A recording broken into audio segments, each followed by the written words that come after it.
ನಮಸ್ತೆ ವಿದ್ಯಾರ್ಥಿಗಳೇ, ನಾವು ಕಳೆದ ತರಗತಿಯಲ್ಲಿ ಕರ್ನಾಟಕದ ಪ್ರಾಕೃತಿಕ ವಿಭಾಗಗಳಲ್ಲಿ ಮೈದಾನ ಪ್ರದೇಶದ ಬಗ್ಗೆ ಮಾತನಾಡ್ತಾ ಇದ್ವಿ. ಅದರಲ್ಲಿ ದಕ್ಷಿಣ ಮೈದಾನ ಅದರ ಬಗ್ಗೆ ವಿಚಾರವನ್ನು ಮಾಡ್ತಾ ಇದ್ವಿ. ಅದರಲ್ಲಿ ದಕ್ಷಿಣ ಮೈದಾನದ ಅನೇಕ ಬೆಟ್ಟಗುಡ್ಡಗಳನ್ನು ನಾವು ಕಾಣ್ತೇವೆ. ಅವುಗಳಲ್ಲಿ ನಮಗೆ ನಂದಿಗಿರಿಧಾಮ, ಚೆನ್ನಕೇಶವ ಬೆಟ್ಟ, ಕವಲೆ ದುರ್ಗ, ಸ್ಕಂದಗಿರಿ ಅಥವಾ ಹರಿವೀರೇಶ್ವರ ಬೆಟ್ಟ ಅಂತ ಕರಿತೇವೆ. ಮಂಡ್ಯ ಜಿಲ್ಲೆ ಆದಿಚುಂಚನಗಿರಿ ಬೆಟ್ಟ, ಚಾಮರಾಜನಗರ ಜಿಲ್ಲೆಯ ಬಿಳಿಗಿರಿ ರಂಗನ ಬೆಟ್ಟ, ಮಲೆಮಹದೇಶ್ವರ ಬೆಟ್ಟ ಮತ್ತು ಗೋಪಾಲಸ್ವಾಮಿ ಬೆಟ್ಟ, ಮೈಸೂರು ಜಿಲ್ಲೆಯ ಚಾಮುಂಡಿ ಬೆಟ್ಟ, ಇವುಗಳು ಪ್ರಮುಖವಾಗಿ ನಮಗೆ ಈ ಭಾಗದಲ್ಲಿ ಕಂಡುಬರ್ತಕ್ಕಂಥ ಪ್ರಮುಖ ಬೆಟ್ಟ ಪ್ರದೇಶಗಳು ಅಂತೇಳಿ ಗುರುತಿಸ್ತೇವೆ ಮಕ್ಕಳೇ. ಸೊ ಇಷ್ಟು ನಮ್ಗೆ ಆದರೆ ಚಾಮುಂಡಿ ಬೆಟ್ಟ ಮತ್ತು ನಂದಿಗಿರಿಧಾಮವನ್ನು ಇಲ್ಲಿ ನೋಡ್ತಾ ಇದ್ದೀರಿ.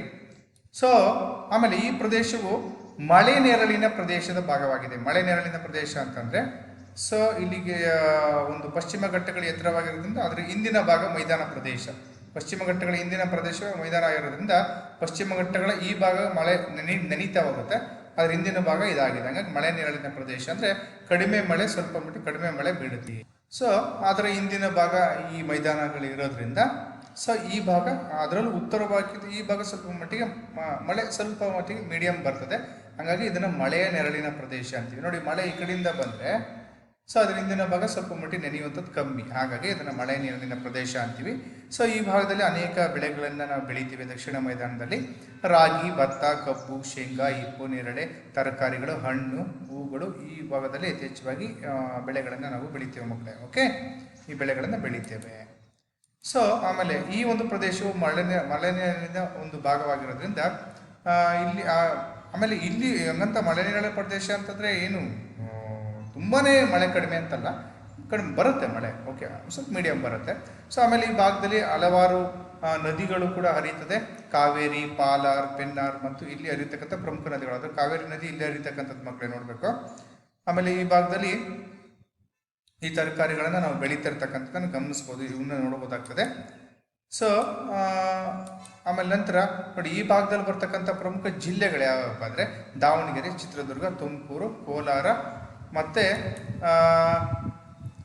ಚಿಕ್ಕಬಳ್ಳಾಪುರ, ಮಂಡ್ಯ, ಮೈಸೂರು, ಚಾಮರಾಜನಗರ ಈ ಜಿಲ್ಲೆಗಳು ಈ ಒಂದು ದಕ್ಷಿಣ ಮೈದಾನದಲ್ಲಿ ಈ ಭಾಗ ಕಾಣಿಸ್ತಾ ಇದ್ದೇವೆ ನೋಡಿ, ಈ ಭಾಗದಲ್ಲಿ ಕಂಡು ಬರ್ತಕ್ಕಂಥ ಪ್ರಮುಖ ಜಿಲ್ಲೆಗಳಾಗಿ ನಮಗೆ ಕಂಡು ಬರ್ತದೆ. ಓಕೆ ಮಕ್ಕಳೇ, ಸೊ ಇಷ್ಟು ಈ ಒಂದು ಪಾಠದಲ್ಲಿ ಬರ್ತಕ್ಕಂಥ ಪ್ರಮುಖ ಅಂಶಗಳು. ಸೊ ಇಲ್ಲಿಗೆ ಈ ಒಂದು ಅಧ್ಯಾಯದ ಎಲ್ಲ ಅಂಶಗಳನ್ನು ನಾವು ಮುಖ್ಯವಾಗಿ ಗಮನಿಸ್ಬೋದಾಗ್ತದೆ. ಸೊ ಈ ಒಂದು ಅಧ್ಯಾಯದಲ್ಲಿ ಬರ್ತಕ್ಕಂಥ ಕೆಲವೊಂದು ಪ್ರಶ್ನೆಗಳನ್ನು ನಾನು ನಿಮಗೆ ಮನೆ ಕೆಲಸಕ್ಕೆ ಕೊಡ್ತೇನೆ ಮಕ್ಕಳೇ. ಸೊ ನೀವು ಅದನ್ನು ಬರ್ಕೊಂಬರ್ಬೇಕಾಗ್ತದೆ. ನಾವು ಒಟ್ಟಾರೆ ಈ ಚಾಪ್ಟರ್ನಲ್ಲಿ ಕರ್ನಾಟಕದ ಪ್ರಾಕೃತಿಕ ವಿಭಾಗಗಳು ಯಾವ್ಯಾವು, ಒಂದನೇದು ಕರಾವಳಿ ಮೈದಾನ, ಎರಡನೇದು ಮಲೆನಾಡು ಪ್ರದೇಶ, ಮೂರನೇದು ಮೈದಾನ ಪ್ರದೇಶಗಳು. ಮೈದಾನ ಪ್ರದೇಶಗಳಲ್ಲಿ ಮತ್ತೆ ಎರಡು ವಿಭಾಗ, ಒಂದು ಉತ್ತರ ಮೈದಾನ, ಎರಡನೇದು ದಕ್ಷಿಣ ಮೈದಾನ. ಓಕೆ, ಇಷ್ಟು ಗಮನಿಸಿದ್ವಿ. ಸೊ ಆಮೇಲೆ ಅದರಲ್ಲಿ ಅದಕ್ಕೆ ಸಂಬಂಧಪಟ್ಟಂಥ ಕೆಲವು ಪ್ರಶ್ನೆಗಳನ್ನು ಮನೆ ಕೆಲಸಕ್ಕೆ ಕೊಡ್ತೇನೆ ಮಕ್ಕಳೇ, ನೀವು ಅದನ್ನು ಬರ್ಕೊಂಬರ್ಬೇಕಾಗ್ತದೆ. ಕರ್ನಾಟಕದ ಪ್ರಾಕೃತಿಕ ವಿಭಾಗಗಳೆಷ್ಟು, ಅವು ಯಾವುವು? ಆಮೇಲೆ ಕರ್ನಾಟಕದ ಕಾಶ್ಮೀರ ಎಂದು ಯಾವುದನ್ನು ಕರೆಯುತ್ತೇವೆ? ಕಿತ್ತಳೆ ನಾಡು ಅಂತೇಳಿ ಕರೆಯಲು ಕಾರಣವೇನು? ಆಮೇಲೆ ಮಲೆನಾಡು ಪ್ರದೇಶದ ಭಾಗದಲ್ಲಿ ಬರ್ತಕ್ಕಂಥ ಪ್ರಮುಖ ಘಾಟಿ ಪ್ರದೇಶಗಳು ಮತ್ತು ಅವುಗಳ ಸಂಪರ್ಕ ಕಲ್ಪಿಸುವಂಥ ಒಂದು ಸಂಪರ್ಕ ಯಾವ್ಯಾವ ಪ್ರದೇಶಗಳ ನಡುವೆ ಸಂಪರ್ಕವನ್ನು ಕಲ್ಪಿಸುತ್ತದೆ. ಮತ್ತೊಮ್ಮೆ ಹೇಳ್ತೀನಿ ನೋಡಿ, ಮಲೆನಾಡು ಪ್ರದೇಶದಲ್ಲಿ ಬರ್ತಕ್ಕಂತಹ ಪ್ರಮುಖ ಘಾಟಿ ಪ್ರದೇಶಗಳು ಯಾವುವು, ಅವು ಯಾವ ಯಾವ ನಗರಗಳೊಡನೆ ಸಂಪರ್ಕವನ್ನು ಕಲ್ಪಿಸುತ್ತವೆ, ಇಷ್ಟು ಬರ್ಕೊಂಡ್ಬರ್ಬೇಕು. ಆಮೇಲೆ ದಕ್ಷಿಣ ಮೈದಾನದಲ್ಲಿ ಬರುವಂತಹ ಪ್ರಮುಖ ಬೆಟ್ಟಗಳ್ಯಾವುವು?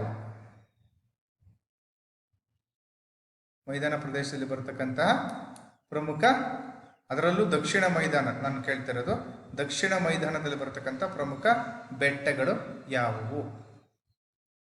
ಆಮೇಲೆ ಉತ್ತರ ಮೈದಾನದಲ್ಲಿ ಬರ್ತಕ್ಕಂಥ ಪ್ರಮುಖ ಜಿಲ್ಲೆಗಳು ಯಾವುವು? ನೆಕ್ಸ್ಟ್ ಇನ್ನೊಂದು ಕ್ವಶನ್ನು,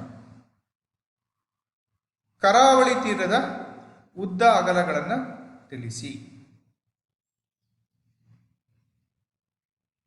ಆಮೇಲೆ ಕರಾವಳಿ ತೀರದಲ್ಲಿ ಬರತಕ್ಕಂತಹ ಪ್ರಮುಖ ಬಂದರುಗಳನ್ನು ಯಾವ್ಯಾವು ತಿಳಿಸಿ. ಸೊ ಇಷ್ಟು ಪ್ರಶ್ನೆಗಳನ್ನು ನೀವು ಮನೆ ಕೆಲಸಕ್ಕೆ ಬರ್ಕೊಂಬರ್ಬೇಕಾಗ್ತದೆ. ಸೊ ಈ ಒಂದು ಚಾಪ್ಟರ್ಗೆ ಸಂಬಂಧಪಟ್ಟಂತೆ ಯಾವುದೇ ರೀತಿಯ ಡೌಟ್ಸ್ ಇಲ್ಲ ಅಂತೇಳಿ ಅಂದ್ಕೊಳ್ತೀನಿ. ಸೊ ಇಲ್ಲಿಗೆ ಈ ಪಾಠವನ್ನು ನಾನು ಮುಕ್ತಾಯ ಮಾಡ್ತಾ ಇದ್ದೀನಿ. ಸೊ ಇದುವರೆಗೂ ಈ ಪಾಠವನ್ನು ಆಲಿಸಿದಂಥ ತಮ್ಮೆಲ್ಲರಿಗೂ ಕೂಡ ವಂದಿಸ್ತಾ ನಾನು ಈ ತರಗತಿಯನ್ನು ಮುಕ್ತಾಯಗೊಳಿಸ್ತಾ ಇದ್ದೇನೆ. ಎಲ್ಲರಿಗೂ ಕೂಡ ಹೃತ್ಪೂರ್ವಕವಾದಂತಹ ಅಭಿನಂದನೆಗಳು. ಓಕೆ ಮಕ್ಕಳೇ, ಸೊ ಒಟ್ಟಾರೆ ಈ ಒಂದು ಕರ್ನಾಟಕದ ಪ್ರಾಕೃತಿಕ ವಿಭಾಗಗಳು ಈ ಚಾಪ್ಟರ್ ಇಲ್ಲಿಗೆ ಮುಕ್ತಾಯ ಆಯಿತು. ಓಕೆ, ಎಲ್ರಿಗೂ ಧನ್ಯವಾದ ಮತ್ತೊಮ್ಮೆ. Okay, thank you so much. ಎಲ್ರಿಗೂ ಧನ್ಯವಾದ.